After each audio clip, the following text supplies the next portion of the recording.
Número 14 del Evangelio de Juan. Vamos a leer un par de versículos. 14. Dice la palabra, pueden dar un amén si ya lo tienen. Dice: no se turbe vuestro corazón, creéis en Dios, creed también en mí. En la casa de mi Padre muchas moradas hay. Si así no fuere, yo os no lo hubiera dicho. Voy pues a preparar morada para vosotros. Y si me fuere y os preparare el lugar, vendré otra vez y os tomaré a mí mismo, para que donde yo estoy, vosotros también estéis. Y sabéis a dónde voy y sabéis el camino. Le dijo Tomás: Señor, no sabemos a dónde vas. ¿Cómo pues podemos saber el camino? Jesús le dijo: yo soy el camino, la verdad y la vida, y nadie viene al Padre sino por mí. Vamos a orar. Padre,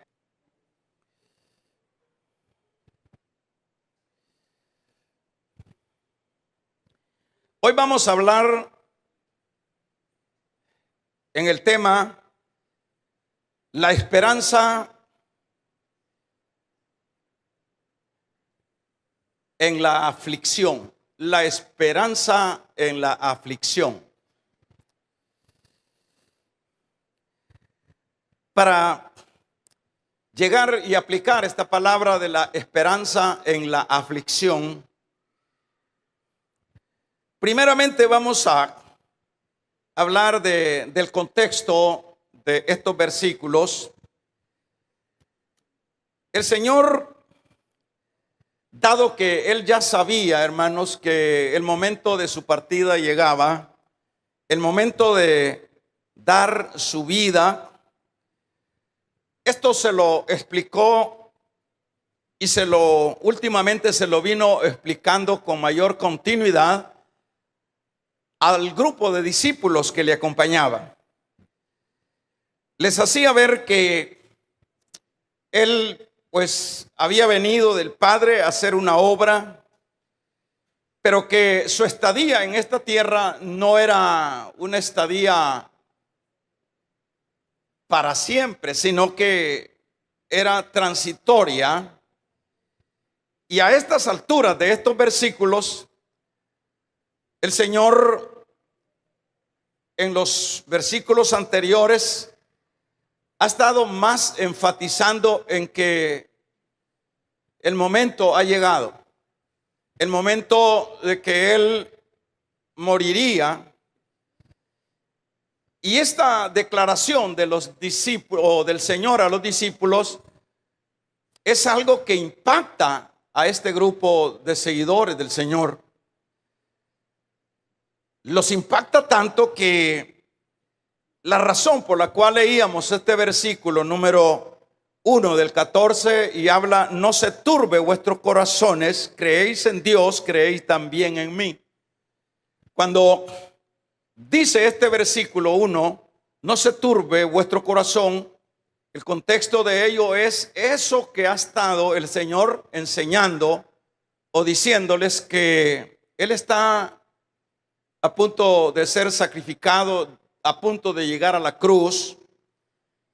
Y es esto lo que trajo una aflicción, lo que trajo, un descontrol emocional en la vida de los apóstoles, a tal grado que ellos, cuando dice no se turbe, se turbaron. Y claro que no era para menos, por el hecho de que cómo no se podrían afligir, cómo no se podían turbar. El escuchar tan semejante declaración como es que ellos se iban a quedar solos y él se iba a ir. Pues esto tiene lógica, pues durante 3 años y medio Ellos han estado realmente viendo cosas extraordinarias. Ellos han podido ser bendecidos en las áreas difíciles en las cuales han tenido que enfrentar. Ellos han experimentado cuando el Señor les apaciguaba el mar. Ellos han experimentado cuando el Señor daba con 5 panes y unos peces comida a más de 5,000 personas. Ellos han experimentado el poder de Dios sanando a los enfermos. Ellos habían experimentado el escuchar esas palabras de vida, esas enseñanzas tremendas que se derivaban del Señor. Dicho de otra manera, ellos estaban, llamémosle, ellos estaban completos y cumplidos. Y en esa idea es la turbación de ellos. En esa declaración es que ellos se afligen. Por eso le llamamos al tema esperanza en la aflicción. Pero a continuación, el Señor, conociendo, hermanos, y escuchando el estado anímico de los apóstoles o de los discípulos en ese campo aflictivo, el Señor, vamos a ver, les dijo que no se turbaran y luego los alienta. Y el alentarle es cuando les hace ver o mención de lo que, Él va a hacer a continuación luego de su muerte. Él les está diciendo que luego de su muerte Él va a preparar moradas a ese cielo. Y estas moradas, por supuesto, dice acá, en la casa de mi Padre muchas moradas hay. Así que dice así, no, y si no fuera yo no lo hubiese dicho. Voy pues a preparar lugar para vosotros. Y oiga, así, y si me fuese y os preparase lugar, vendré otra vez y os tomaré a mí mismo, para que donde yo estoy, vosotros también estéis. Esto no es otra cosa sino una tremenda palabra de aliento en medio de la aflicción. Y es tan tremenda palabra de aliento por el hecho de que el Señor no les hace una promesa terrenal. El Señor les está haciendo una promesa celestial. El Señor les está diciendo, no es prácticamente para que se entristezcan, aunque es importante o es imposible no hacerlo, pero lo que esto trae con respecto a mi partida es mucho mejor que lo que pudiera yo estar en esta tierra, por el hecho de que yo voy a preparar lugar allá en esa eternidad para ustedes. En este caso, hermanos, realmente vemos que esto se convierte en un gran aliciente para los afligidos, porque son palabras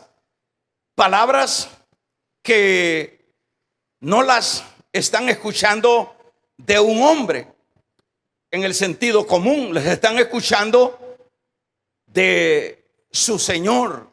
Y por eso dice, aquí se identifica el Señor como Dios. Creéis en Dios, dicho de otra manera, creéis también en mí. Es decir, ahí les está diciendo, esta promesa se les está haciendo Dios. Esta promesa es puramente de Dios. Y en este caso, hermanos, es importante realmente que esto nosotros lo tomemos muy en cuenta por el hecho de que las aflicciones y las turbaciones de los apóstoles no eran para menos, pero tal vez el caso nuestro, en lo particular, tal vez no sea el caso de los apóstoles por los cuales se afligieron. Nosotros sabemos que, bueno, cada quien tiene sus experiencias, cada quien tiene sus diversas aflicciones, unas de una forma o de otra. Y es un hecho que estas aflicciones siempre, de una o de otra manera, como iglesia las vamos a estar experimentando. Como iglesia vamos a tener que enfrentar situaciones aflictivas dentro del recorrido mientras estemos en esta vida. Si habláramos, por ejemplo, de las turbaciones por una o otras razones, las aflicciones que vienen, hermanos, por diversas áreas o por diversos factores, son muchos. A veces uno porque como humanos no podemos evitar las aflicciones. A veces alguien se aflige por una cosa pequeña. Otros ridiculizan al que se afligió por lo pequeño. Pero cada quien tiene sus aflicciones. Estoy hablando en el término puramente creyente o de la iglesia. Cada quien tiene sus aflicciones. Y en estas aflicciones es a donde muchas veces el enemigo toma ocasión de nosotros. El enemigo se aprovecha, por ejemplo, estamos afligidos con una enfermedad, por decir algo. Y estamos ahí, hemos perdido la paz, hemos perdido el gozo, hemos perdido, hermanos, el deseo de vivir porque decimos no tiene sentido esto. Obviamente ahí estamos entrando en campos de aflicción por causa de la salud. Cuando estamos afligidos por el aspecto económico, no vamos a decir que no se va a afligir uno si tiene grandes compromisos, si tiene obligaciones que cumplir. Y es solo que no fuéramos humanos el no afligirnos al estar escaso cuando vemos grandes responsabilidades con la familia, con acreedores. ¿Y qué diríamos?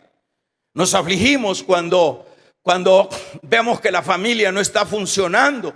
Nos afligimos cuando nos amenazan. Nos afligimos cuando, hermanos, hay tantas cosas que están en nuestro entorno y nos afligen esas cosas. Y todo eso es como oportuno para que el enemigo, hermanos, ataque nuestra vida, para que el enemigo tome ocasión, decía, y pueda socavar nuestra fe.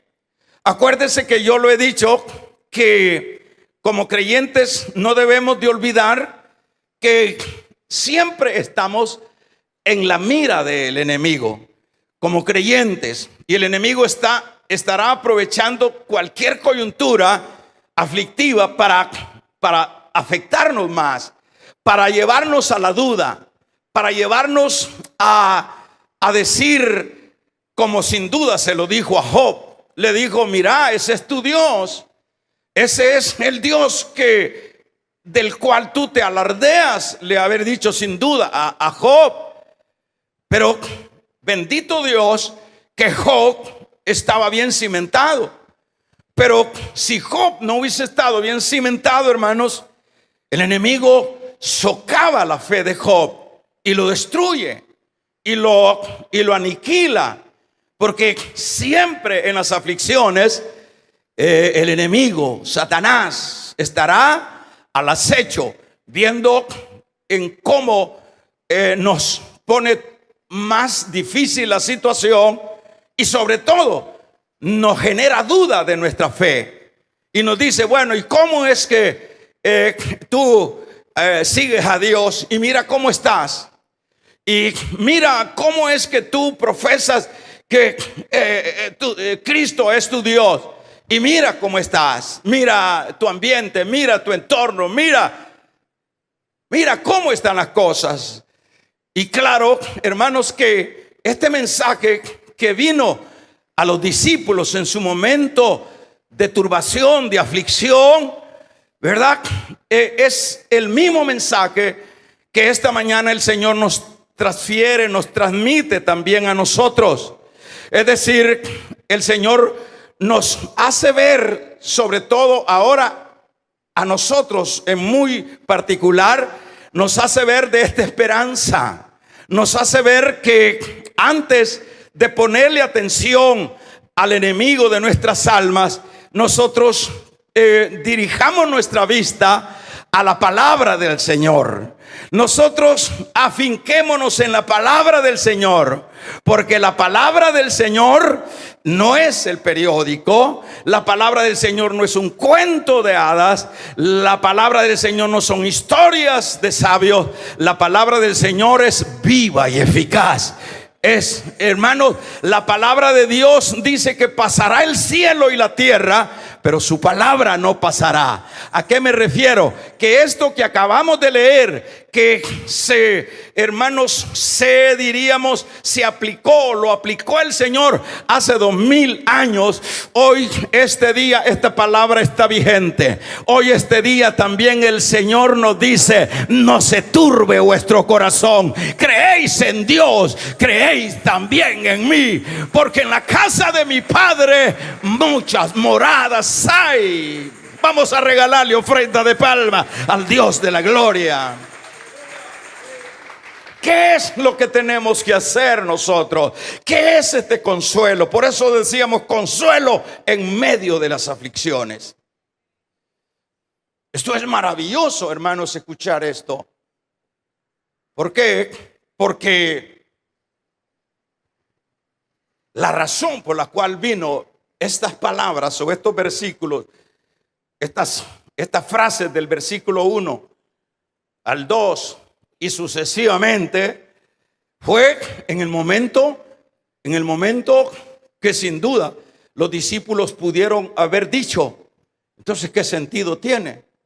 Si nosotros creíamos que Él era el Mesías y que el Mesías era el Mesías invencible, entonces pudieron haber dicho los apóstoles: ¿qué sentido tiene que nosotros hayamos andado detrás de Él? Está diciendo que se va a morir. Entonces, ¿cuál es el Mesías? Entonces, ha sido un fraude, ha sido un engaño.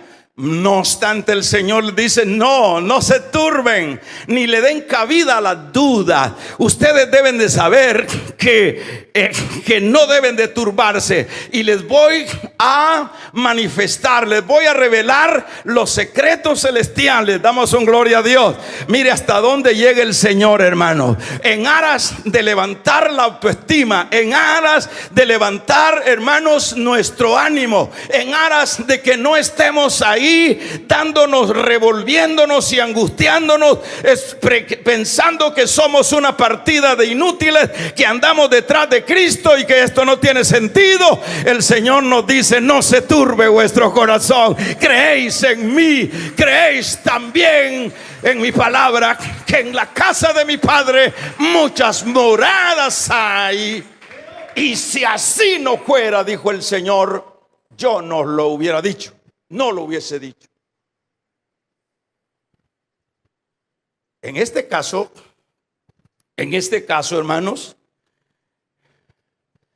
es decir, es una tremenda palabra que se aplica. Yo la tomo y usted debe de tomarla, porque cada uno de ustedes, ninguno de nosotros está exento de estas aflicciones. Yo no sé cuáles son las aflicciones de la hermana. Las aflicciones de la hermana. Usted puede ver un joven muy sano. Usted puede ver a una persona que aparentemente muestra que es un campeón, pero andan quebrados. Hay personas que están apagadas. Hay personas que muchas veces están maquilando pensamientos muy malos en contra de ellos mismos. Nosotros podemos ver, pero como el Señor conoce, hermanos, el mal de adentro y conoce el mal de afuera, esa es la razón por la cual esta palabra nosotros tenemos que hacerla viva para nosotros. Esta palabra tenemos que hacerla propia para nosotros. Esta palabra para decirle a la aflicción, no, no aflicción. Para decirle al enemigo, no, no vas a poder. Yo te cuento algo. Él me reveló un secreto en la angustia en la que yo he estado, en la predicación, el día que yo escuché o leí en la palabra este versículo 1 del 14. Quiero decirte, Satanás, quiero decirte, aflicción, que yo tengo esperanza. ¿Y cuál es la esperanza? Que mi Padre se fue al cielo y que mi Padre fue a preparar morada para mí, y me ha dicho en esta palabra, y yo creo esta palabra. ¿Cuántos damos un gloria a Dios? Vamos a regalarle ofrenda de palmas al Dios de la gloria. Yo creo a esta palabra. Yo creo a esta palabra. Es decir, usted y yo debemos de afincarnos en la palabra. Eso fue lo que hizo el mismo Señor cuando fue atacado por Satanás. El Señor, Satanás lo atacó y el Señor lo derrotó con la palabra. Cuando el diablo le dijo, convierte el pan, las piedras en pan, porque escrito está, Satanás, que no solo de pan vivirá el hombre. La palabra.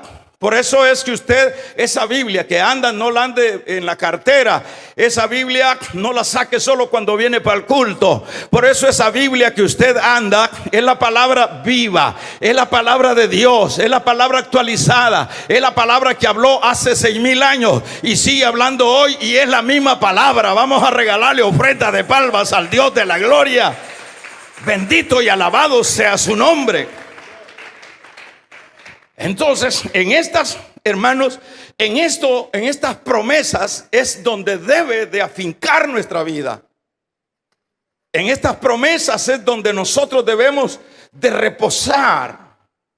¿En cuáles promesas? En la promesa que nosotros, aun cuando estemos pasando por el fuego de la prueba, nosotros tenemos reservado por medio de Jesucristo moradas. No aquí en los países más caros que puedan haber en la tierra. No, en los hermanos, en esa patria celestial. Por eso es que dijo Pablo que nosotros, hermanos, nuestra ciudadanía no es en esta tierra. Nuestra ciudadanía es en la patria celestial. Y todo eso, cuando usted se traslade, usted agarre estas promesas para usted mismo. Usted, hermanos, se embarace, se llene de todas estas promesas de que ya hace 2000 años Cristo se fue a preparar mi morada, mi casa. Allá hay terrenos amplios, allá la gloria de Dios. Vamos a regalarle ofrenda de palmas al Dios de la gloria. Allá hay suficiente espacio. Entonces, en ese caso, nosotros debemos de decir, ¿verdad? Porque como dijo Pablo o dijo Pedro, que nada son comparables las aflicciones para las glorias que nos esperan. Es decir, no son comparados en nada. Por eso es que esos hombres, hermanos, aun cuando les estaban dando, aun cuando estaban en las cárceles, aun cuando el diablo quería subyugarlos y sumergirlos, hermanos, a la miseria, esos hombres en las cárceles cantaban cantos a Dios. Esos hombres en las cárceles podían dormir en paz. Alabado sea el nombre del Señor. Esos hombres en las cárceles, ¿por qué podían hacer eso? Porque ellos, hermanos, sabían que en medio de la aflicción había esperanza. Ellos sabían que eran extranjeros y peregrinos. Ellos sabían que un día, hermanos, vendría Cristo. Vamos a regalarle ofrenda de palmas al Dios de la gloria. Vendría Cristo. Y eso es una realidad que nosotros no debemos de olvidar. Por ejemplo, acá dice un lugar amplio para todos los que creen y le sigan. Eso es lo que hay para nosotros allá. Y a veces nosotros afligidos porque no podemos salir de este asunto, afligidos porque pues sí no tengo para la medicina y hay razón. Afligidos porque los hijos no corresponden, afligidos porque el esposo, la esposa no corresponde, afligidos porque no tengo lo que necesito, afligidos. Remontémonos en las promesas de Dios. Nosotros, antes de estar turbados y afligidos, levantemos la cabeza, damos un amén y caminemos erguidos como generales, hermanos, en esta tierra, y veamos hacia adelante, veamos las promesas y hagámosla de loco. Digamos: yo no soy de esta tierra, yo soy peregrino en esta tierra, mi patria es arriba, yo tengo una morada arriba. Hace 2000 años Cristo dijo que iba a preparar esa morada para mí. Yo soy ciudadano de arriba, yo no soy de la tierra. Las aflicciones quedan abajo, yo voy para arriba. Alabado sea el nombre del Señor. Si son para el Señor, dérselas fuertes. Que se oiga un poderoso amén. Así camina, hermana. Deje de andar. Si ay, que fíjese que el hombre me va a dejar. Afligido por el hombre. Que fíjese que la mujer me va a dejar. Que fíjese que los hijos, mire cómo son de malos. Que fíjese que el vecino, que fíjese que el político, que fíjese que esto y que mire que afligido por la enfermedad. Es normal como humanos que nos vamos a afligir, pero aquí viene la vacuna ante aflicción. ¿Cuál es esa vacuna? La esperanza. La esperanza. ¿Cuál es la esperanza? Que Él, y en el particular, nosotros somos los privilegiados, hermanos, de los últimos tiempos, que veremos, hermanos, ya a estas alturas, que casi se está por dar, que veremos prácticamente el cumplimiento de esta promesa. Damos un gloria al Señor. Nosotros somos los privilegiados, ¿verdad? Que tenemos, hermanos, dice Hebreos capítulo número 10 verso 37. ¿Cuántos alaban el nombre del Señor? Dice: un poquito más y el que ha de venir vendrá. Levante la mano los que creen a esa palabra. Ya pasaron 2 días, que serían 2000 años. Y al tercer día, dijo allá el profeta, se cumpliría.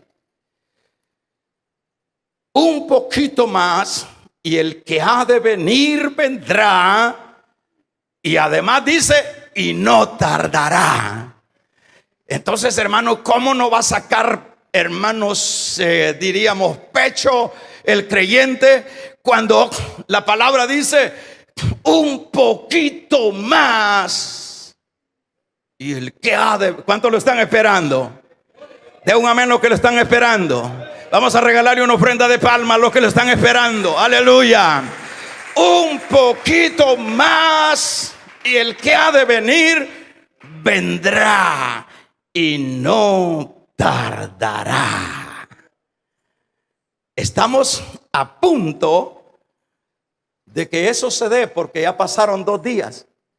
Todo lo que está sucediendo, lo que está aconteciendo en el mundo, usted ve ahorita las naciones sacando sus músculos, las naciones sacando sus amenazas, las naciones, hermanos, tratando la manera de sacar su poderío militar. Todo eso estaba profetizado, todo eso está dentro de la palabra. ¿Cuáles serán las señales de tu venida? ¿Cuántos alaban el nombre del Señor? El Señor le dijo como señales a Abraham, le dijo: habrá guerras y rumores de guerra, habrá temblores y terremotos, habrá hambre y pestilencia. Es decir, siempre ha habido, pero a las dimensiones que hoy se están dando, tanto las pestes como las guerras que están, hermanos, asomando, son impresionantes. Las guerras que se están gestando en este momento son impresionantes. Es decir, se está para cumplir la palabra, y antes de que se desate una tercera guerra mundial, el que ha de venir vendrá y no tardará. Alabado sea el nombre del Señor, no tardará. Dele fuerte esas palmas al Dios de la gloria. ¿Cuántos lo están esperando? Y no tardará. Capítulo número 4 de Primera de Tesalonicenses. Porque el Señor mismo, con voz de mando, con voz de arcángel y con trompeta de Dios, descenderá del cielo. Y mire, ¿qué más dice?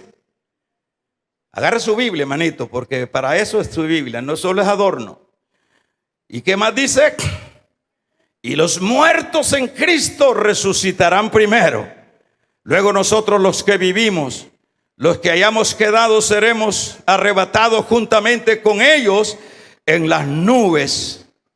En las nubes. Qué tremendo esto.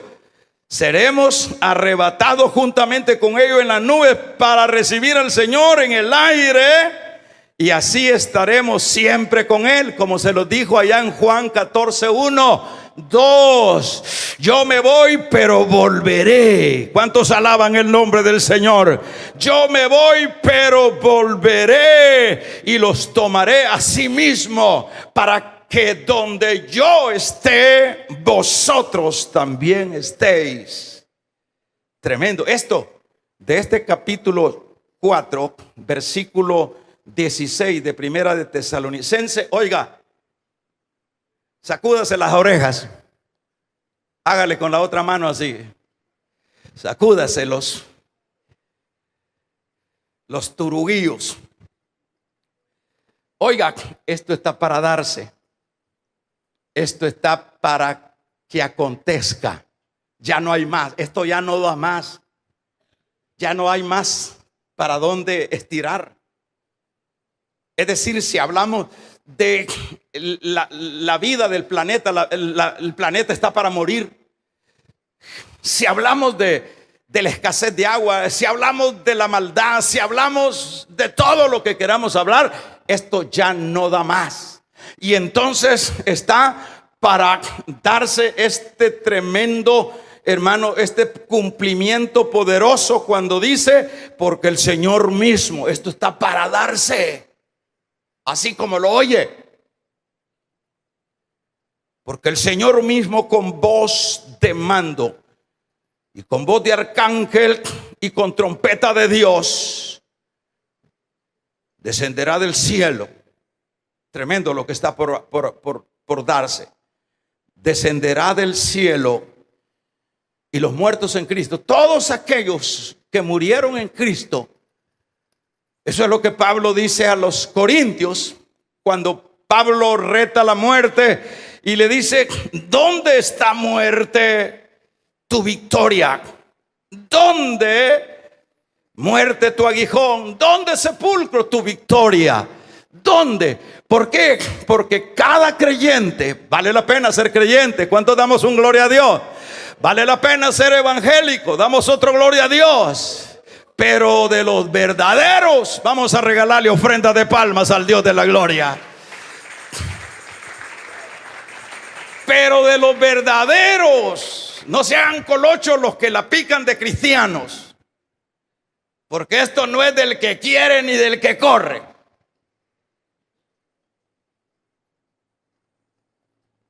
Porque la idea de todo mundo es: porque estoy en una iglesia, yo me voy en el rapto. El Señor dijo que su trigo lo iba a colar en zaranda. y el tamo iba a salir y el trigo se iba a quedar pegado en la zaranda.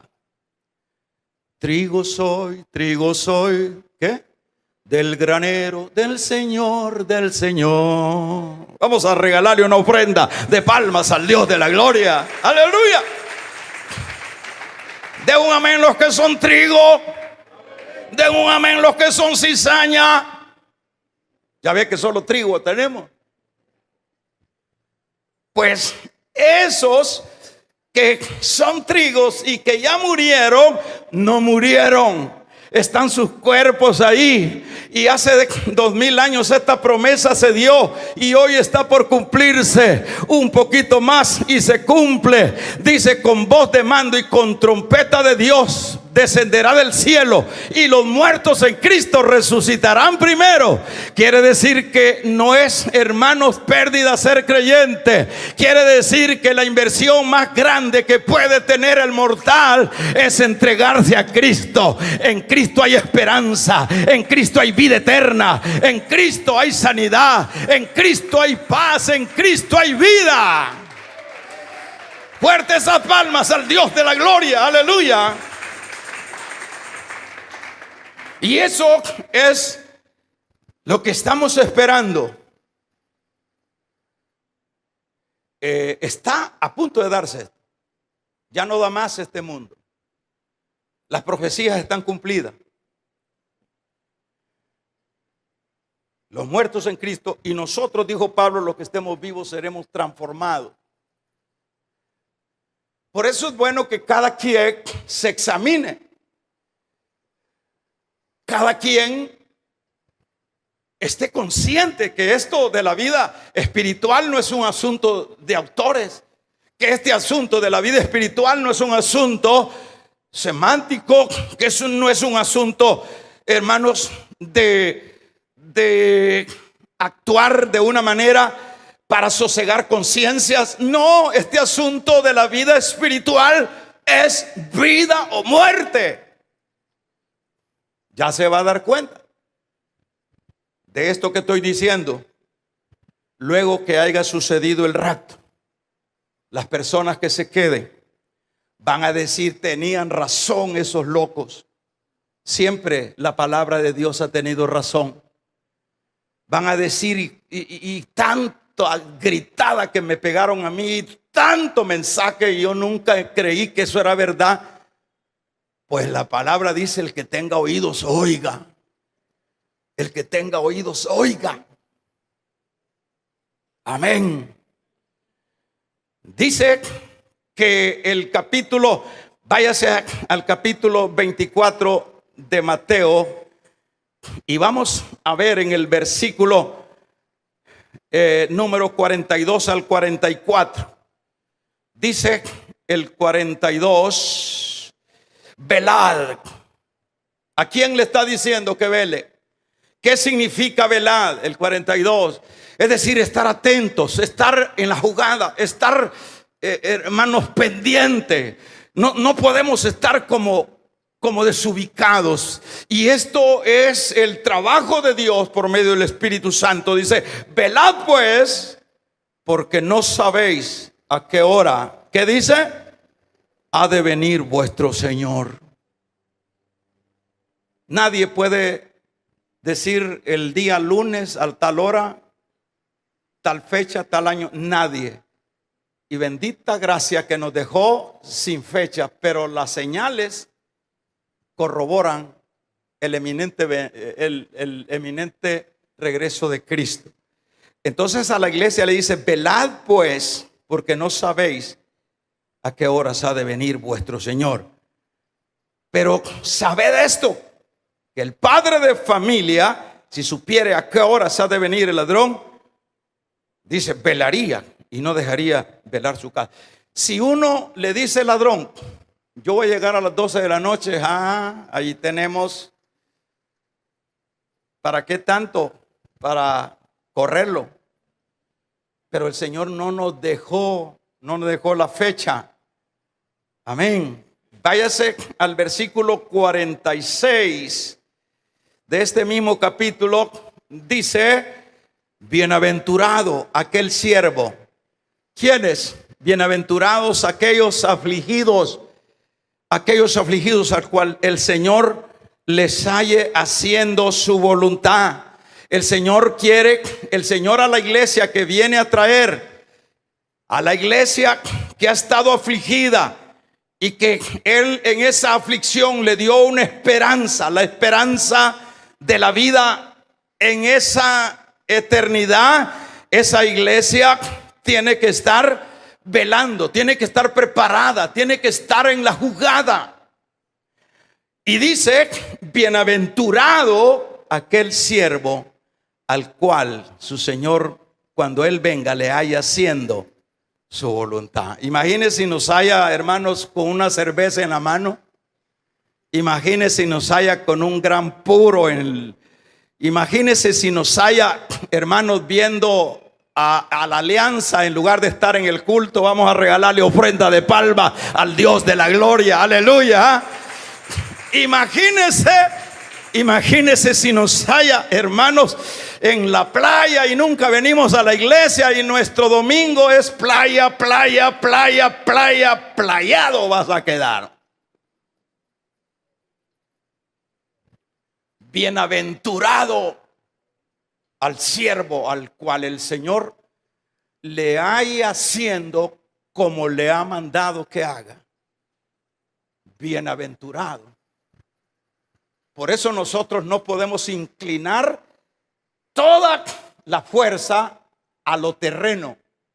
Nosotros tenemos que tener un equilibrio, señores.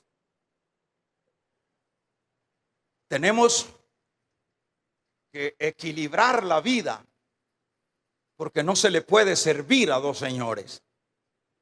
Entonces acá dice: bienaventurado, dichoso, quiere decir a esos afligidos que por último encuentran la esperanza y que se concretiza la promesa que Él hizo. De cierto, digo, sobre todos mis bienes le pondré. Aleluya. Pero si el siervo malo, aquí viene el dejado, aquí viene el que quiere que Dios le ayude en la aflicción, pero él está en sus cosas, pero no en las cosas de Dios. Pero si el siervo, dice el versículo número 48, pero si el siervo malo dijere en su corazón: mi Señor tarde en venir, y comenzare a golpear a sus consiervos y aún a comer y a beber con los borrachos, llámele a esto vivir disolutamente, vivir para el gratificar del yo. Y dice: vendrá el Señor de aquel siervo, ¿en qué dice? En el día que éste no espera y a la hora que no sabe. Y ahí va a ser el crujir de dientes. Qué linda es la palabra, hermano. ¿Cuántos damos un gloria a Dios? Que se oiga un poderoso gloria a Dios. Esta esperanza, hermanos, que no avergüenza, por supuesto, debe de ser suficiente para que se disipen las aflicciones que podemos estar pasando en esta tierra. ¿Verdad? Que nosotros sepamos, por ejemplo, qué triste es no tener esta esperanza, porque la gente afuera, hermano, fuera de Dios, la gente puede exportar las aflicciones que tiene, pero no tiene esta esperanza. Pero esta esperanza es para nosotros. Esta esperanza, pero no para los que desprecian el evangelio, para los que creen que esto es la estafa del mundo para las personas, que el evangelio es el modo vivendo. Para los que critican la gracia de Cristo, Dice el versículo número 41 de el capítulo 25, dice: entonces dirá a los de la izquierda: apartaos de mí, malditos, al fuego eterno, preparado para el diablo y sus ángeles, porque tuve hambre y no me diste de comer, tuve sed y no me diste de beber. Dicho de otra manera, no viviste para mis negocios, no viviste para mis planes eternos. Esperanza en la aflicción. Si tú eres un buen creyente, tal vez no somos perfectos. Si tú eres un creyente, un evangélico, que tu misma conciencia te dice: no estás tan a la medida, pero sos un creyente, date por hecho que debes de reposar en las aflicciones, porque hay una esperanza. No des paso atrás, mantente ahí. Si el dolor es intenso, si la situación agrava, mantente en la aflicción y confórtate en la esperanza. La esperanza de que tenemos, que ya hace 2000 años Cristo fue a preparar lugar para ti. Si tú aquí, a veces muchos de nosotros no tenemos una casita, muchos de nosotros andamos ahí alquilando, y a veces si tenemos una casita así medio canteadita, muchos de nosotros ahí a veces a la orilla de un barranco. No te preocupes. Si tú eres un buen creyente, Dios hace 2000 años fue a preparar morada. Allá son residencias, allá son tremendas, porque hay categorías, hay casa, hay residencias, hay mansiones, es decir, allá no hay casas, allá hay mansiones. ¿Qué esperanza? ¿Qué aflicción puede doblegarnos en medio de tanta esperanza? No puede haber. ¿Qué enfermedad debe de doblegarnos habiendo tanta esperanza? No, Job no se doblegó. Y Job dijo: yo sé que mi Redentor vive y mis ojos lo verán. No lo venció el diablo en la aflicción. Job siempre tuvo la esperanza que vería a su Salvador. Y ese Salvador de Job es el Salvador tuyo y es el Salvador mío. Cierra tus ojos, con tus ojos cerrados.